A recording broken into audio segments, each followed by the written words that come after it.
Thank you so much for clicking the thumbnail and being interested in my work. In this video I share with you my techniques and tips on how I did this portrait of Max in oils.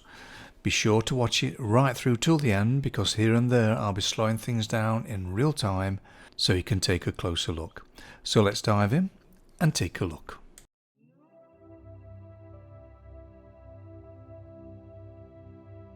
I'm just coming to the end of the outline. Now I use a combination of freehand and cross-reference method. Now there's a link in the description below if you want to find out more how I do that. I'll shine up a thumbnail on the screen. Here's the colours I'll be using for this portrait. First up then is cadmium red with titanium white.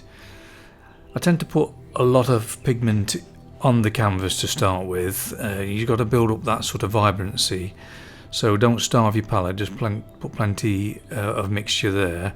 Then the next one up is the cadmium red with yellow ochre. I'm doing the same there with the tinting. Then yellow ochre and white, burnt umber and red with white as well, just to tint it down. For the shadows I'm using blue and brown, and then slightly tinting it, but mixing it in with the red just to create like a little bit of a warmth to the shadow there. And then finally mixing the green, it's like an olive green. Now I mix this with the red to create natural shadows, because anything that you want to create a natural shadow to, just add the complementary colour to it. Now this is a great medium to use, very quick drying. It's Liquin Original. Brushes I'm using is hog hair brushes. There's 3 number 4s, 3 number 2s, and then there's some synthetic rounds there. Now what I'm using here is a kneadable razor from Faber-Castell. Amazing to have in your kit, really good. So I'm just ghosting the image there before I start putting the paint on. So what I tend to do first is get the whites in. So what I'm doing is just placing in certain areas where the highlights are, but adding a little bit of pink in some places and a bit of lemon yellow in other places. So you have to sort of open your eyes to see the colour, squint your eyes to see the values. Now for the shadows I'm using a small round hog hair brush, mixing the red and the green together to create different subtleties of shadows. What I tend to focus on is just trying to get some colour notes in there to start with. So I'm working on the whole, so I just put these areas that look similar and I'll just place little sort of colour notes there. And then what it does, it helps me to create the balance initially. It gives me something to judge and to compare with. To help you relax and not be too concerned about the details at this stage, just see it as blocks of colour and don't worry about it, don't look so subtle or the colour shades are not quite right. All you're doing is building up the foundation, and all this will be changed later on.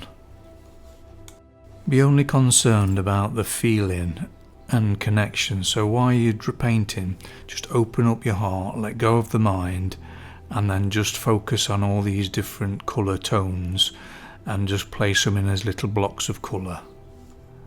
Now the idea of this underpainting is to get everything in the correct position, so I'm not really concerned whether the colour is correct or not. It's just the tonal value really is more interested in. So what I'm using here is a combination of umber and ultramarine blue, just to create an underpainting and getting the structure right of the eye and just getting that feeling correct, because all that colour will be put in on the next stage. Using number 4 round hog hair brush here just to keep everything nice and loose, and just let go and just open your heart and just feel your way through. Just showing quickly how I get the background in here. A combination of umber, blue, yellow ochre and a touch of red in places. Now I've put this background in at this stage because I need to have that dark area in there, so it gives me an idea then to what the tones will be in the face.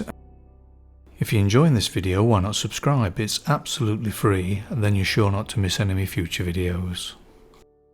It's time to sort of tidy up the actual skin tones now to make those blocks of colours smaller. So I've remixed my colours on my palette just so it's nice and fresh, because liquid tends to make things a little bit sticky after a while. Now what I'm doing now is joining all those sort of blocks to a smoother, more sort of finished under painting. So I'm using a small hog hair brush, and what I tend to do is put a little bit of colour in, then wipe the brush with a bit of kitchen towel, and then just keep applying, wiping, applying. So you're using a dry brush to actually blend it. So you're putting the colour on there, wipe the tip of the brush, and then blend with it. Now I always spend a lot of time making sure that the shape of the eyes are right and the value, because it just makes it so much easier on the next coat then. Right, just using a synthetic round now, number 2. Now I forgot to mention earlier that I have 3 brushes of each size, and the reason for that is to keep one for lights, one for mid-tones and one for darks. It keeps everything nice and fresh, then you don't get all mixed up and get muddy. Keeps everything clean. It's really important to realise that at this stage you're not going to get it perfectly coloured right. It's going to be as close as you can get to it. It's just in preparation for the next coat. The reason for this is that the titanium white actually makes things a little bit milkier, and the next coat will be sort of translucent paint with less white, and so that sort of shines through, this coat shines through the next colour layer. But this is all preparation for that stage. Just like to take this opportunity to thank all my Patreons for all their wonderful support every month. I can't thank you enough. Really means a lot to me. If you're considering joining me on Patreon and would like the benefit of longer, slower and more in-depth videos, please check out the link in the description below. This portrait of Max is all in real-time audio, real-time video, and you can actually hear and see exactly what I'm doing every moment, and I discuss with you my thoughts and feelings as I progress. So please check out the link in the description below for more details. Now for the actual clothes, I'm just putting that in nice and loose. Just don't want to make it too detailed, but it's all in preparation again. It's very similar to what I've done on the face, just blocking it all in. Now I've just added another stripe or two there, just making it so it fills the actual picture area. Left the painting to dry for a few days before I put the rich colours on. So this is the rich colour stage. It's the same sort of colour layout but less white. So what I'm doing now is making translucent paint, so I'm mixing a little bit more medium to it, not too much though, but just making it so it's more transparent. So what's underneath shines through then. What I tend to do is focus on one area, and this particular point I started to look at working on the nose, getting the values in there, so trying to get that glow in the shadows as well by adding that little bit of lemon yellow to the mix, and just using sort of lemon yellow with red and the green together. It created that sort of natural shadow and desaturation of the skin tone. And then using the hog hair brushes just to sort of melt things together. So it's a combination of really putting the paint down, drying the tip of the brush, and then just blending it in then with a dry brush. Just working on the actual values here, just making sure they're correct, because you don't want them too dark. It's just got to be right. So squint your eyes and compare with one shade against the other. So you could look inside the nostril and look at the shade inside there and see how it relates to what you're doing here. And if it's same, make it the same so it all becomes one then. These little highlights here, but they're not pure white, and what I'm doing is putting a little bit of red in that and maybe a little yellow just to give it that zinginess, but it's not pure white, because if you put pure white in it'll throw all the balance out.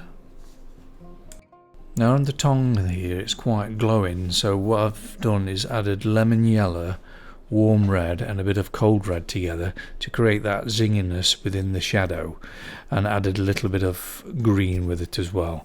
So it's a mixture of all this to create that sort of subtlety I'm looking for, and then just creating a little bit of texture with a small brush, as well as blending with the hog hair.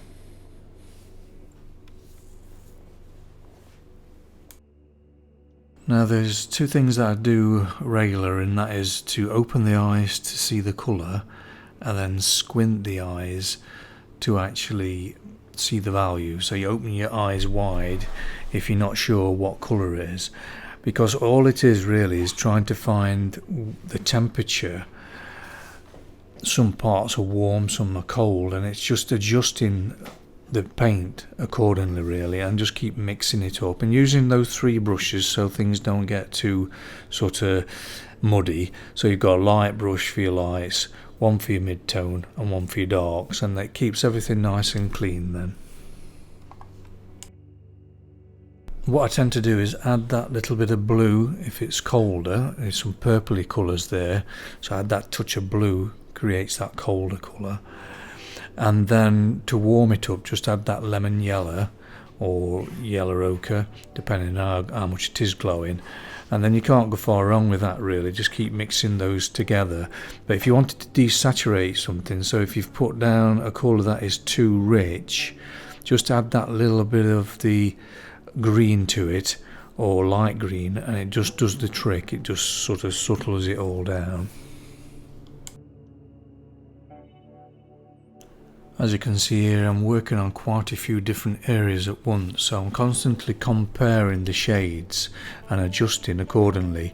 So even something I've done earlier might be a little bit lighter, that's needed to be applied, so I adjust to what is happening. So something I'm aware of as well is that some areas need a little bit more liquid, a bit more translucent, but other areas might need a little bit more pigment to create a different sort of vibrancy.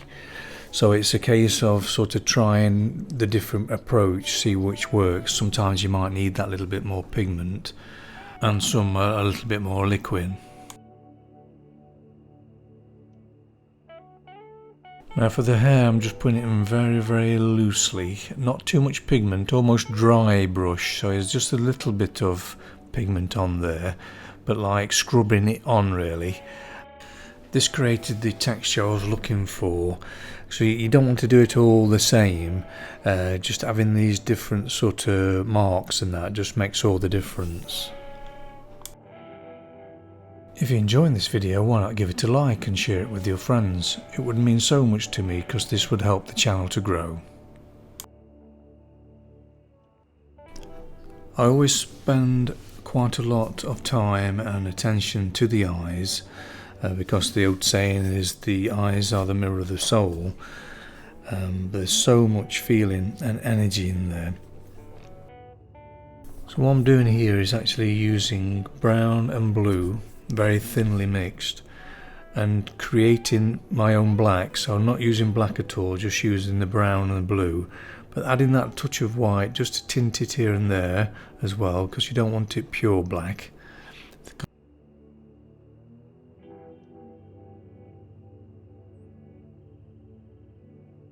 Now in the iris there's always sort of marks, little dashes here and there, and lighter marks and darker marks. But what I'm doing is actually not trying to do it exactly like what I see in the photograph. It's my interpretation. I go as close as I can, but it's more about feeling. So I'm really connecting to the energy and personality of Max and letting that flow through me out of my hands. And how I do that is to open the heart, let go of the mind, and then just really be aware of everything at once. Not just his eyes, but every part of his face. It all becomes like a feeling of oneness. So if you can actually sense this, then it starts to show in the work. Then it just flows from you without even thinking about it. Now the eyelashes and the part above the eye there, I'm just preparing my way. I'm not putting the details in, that'll be the next stage. I'm just creating the sort of preparation for it, just making sure the value is similar to what I'm looking for, and also the chroma and the temperature of things. Now the background is just scrubbed in again, just with brown, red and yellow ochre and a bit of blue in there in the mix, and it's just a combination of those colours, but put on very, very thinly, using a little bit of liquid in there, but more or less scrubbed on really to get that sort of texture I'm looking for.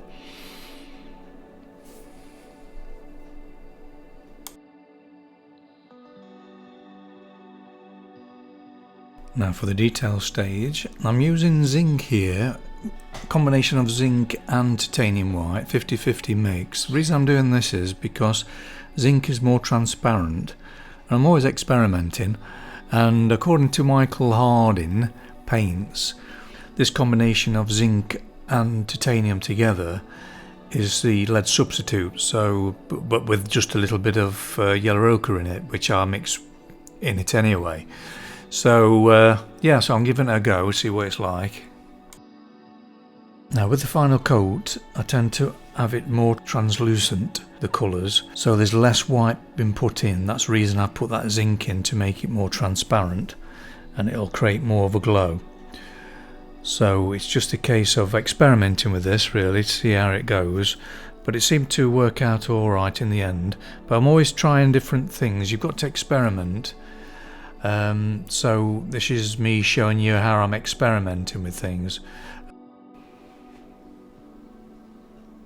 Now for the brushes, for glazing, I'm just using these synthetic rounds, number 4s and number 2s. Again, using 3 of each size. Now I'm marking this up with 2 white stripes for the mid-tone brush, and then what I do is put 3 stripes for the dark one, and a couple of hog hair brushes there, number 4 and number 2. I focused on the highlights to start with the detail stage. So if it needs to be warmer, I'm adding that little bit of lemon yellow with it, and there's some areas which is pink, so I'm putting the red mix with that, and just sort of getting it all in, all these sort of highlights, and getting that balance first in place before I start with the other values.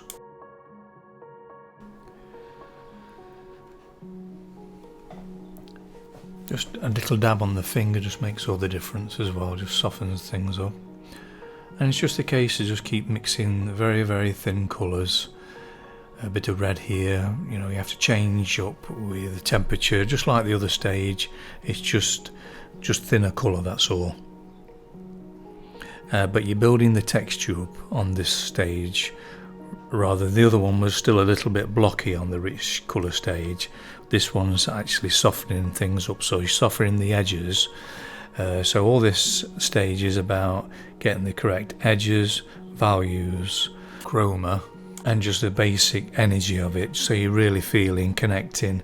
And if you find that there's a place that doesn't feel right, then you know that place needs attention. So that's what I do, is open up and just go with how it feels, and then I'm just going from one place to another.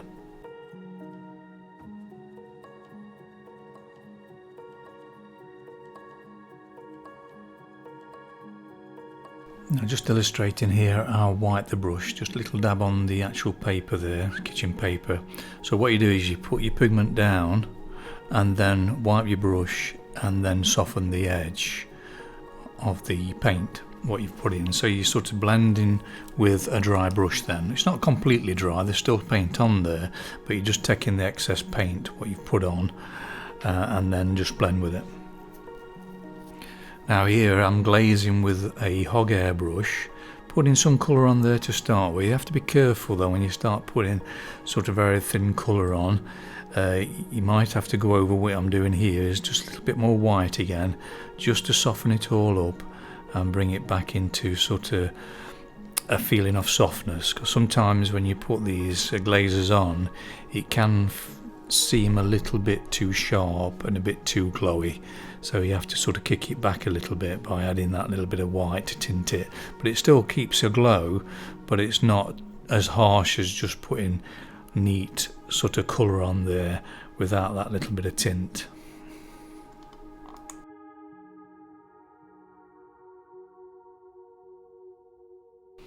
Just adding that little bit of a shine now to the eyes, just glazing over with very thin paint, mixing a little bit more blue to make them a little bit more blue, but they are bluey greeny colours, so I've added a little bit of lemon yellow as well to the mix.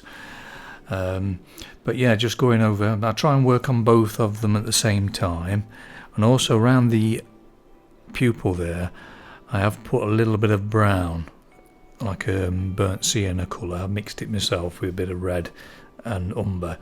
This really adds that little sense of aliveness to them. Just adding more blue now to the pupils as well, which gives more depth to the eyes. And then white of the eyes is ultramarine blue, umber, and a tiny little bit of cold or warm red. Right, I'm just about to do the eyelashes now, so I thought it'd be good to show you some Patreon footage, which is real-time audio, real-time video. Try on this side first, where I can get to... Oh, it is very, very light pressure. That's it. Just a few wisps here and there, that's all.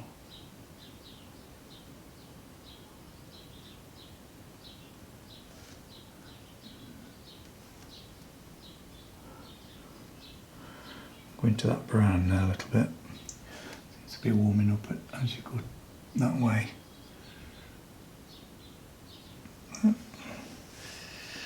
few little wisps there like that. Only an odd one here and there, that's all. You don't want to go mad. It'll look like a spider, even though there's a lot more on the reference image.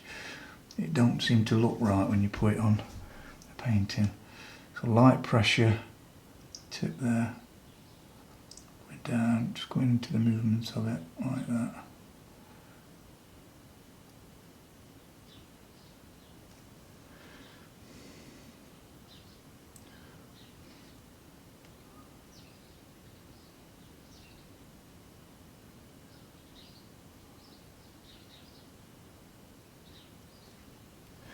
Yeah, that's all you need. So be sure to check out the link in the description below if you want to see this as a 4-part series, all in real time, all real-time audio, real-time video, so you can hear and see me every step of the way, and I discuss how I'm feeling and my approach at that particular moment. Now for the background here I'm using burnt umber and ultramarine blue, very thin glaze. You can get away with using a bit more liquid on this as well, and just scrub it in there and mix different colours with it, just to create the actual tone and shade you're looking for. Adding that little bit of white and all to add a little bit of tint and a bit of lemon yellow as well to create that sort of chroma. Shadows, just a little bit more sort of pigment with it as well, just mixing that brown and blue together. Same with the other cushion as well above the head there, just using the brown and blue just to create soft shadows everywhere. And same on here as well, so that brown and blue together makes a perfect shadow. Now using impasto medium here, which dries very, very quickly. Now the reason I'm using this is because the white, if you mixed it with liquid, would get too thin, where the impasto medium will keep it thick with a nice body to it, so you could actually use it for getting that texture on the clothes, you see. It's ideal for the bib. I'm using a selection of flat brushes here and a little round brush as well, just to get the texture in here. It's actually a wool bib, but what I've done is made it more fleecy, so I've took away all those lines because it is a little bit distracting trying to paint those. I wanted all the focus to go onto the flesh tones and that, so I just kept it nice and loose and just really just piling that pigment on, mixing plenty of that impasto medium so I know it'll dry quick, and just creating that sort of texture and putting a few marks here and there, mixing a bit of blue and brown with the mix just to create subtle shadows here and there, and just using the same mix, just add a little bit more white to it. That's for the highlight of the white t-shirt there, and put that little bit of a stripe in there by using the brown and blue again. It creates a natural shadow, that does. It's great for all sorts of things. Yeah, so just keeping it nice and loose, not too fussed about getting the details. It's just, like I say, loose, so all the tension goes straight to the face then because it's detailed. The peachy colour is just yellow ochre, red and a little bit of lemon yellow, and just put that in there as well.